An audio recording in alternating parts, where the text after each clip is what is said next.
بسم الله الرحمن الرحيم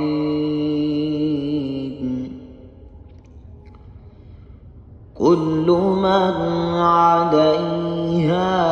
فان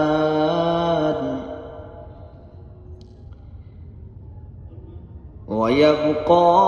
وجه ربك ذو الجلال والإكرام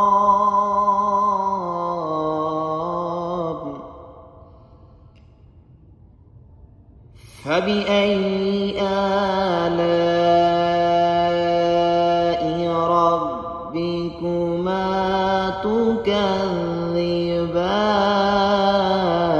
تكذبان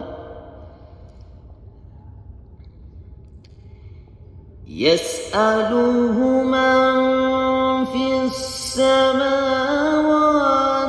والأرض كل يوم هو في شأن فبأي آلاء ربكما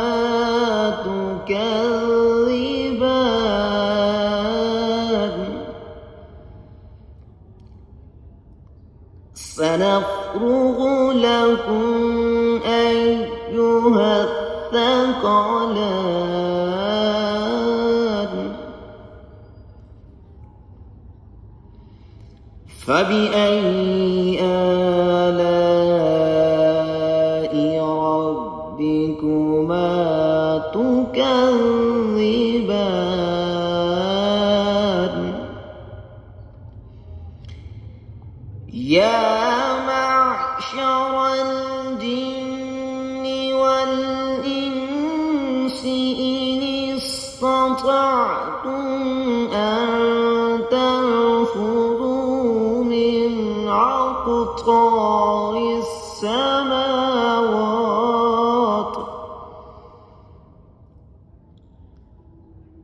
من أقطار السماوات والأرض فانفذوا لا تنفذون إلا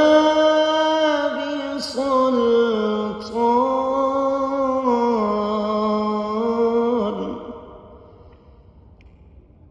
فبأي آلاء ربكما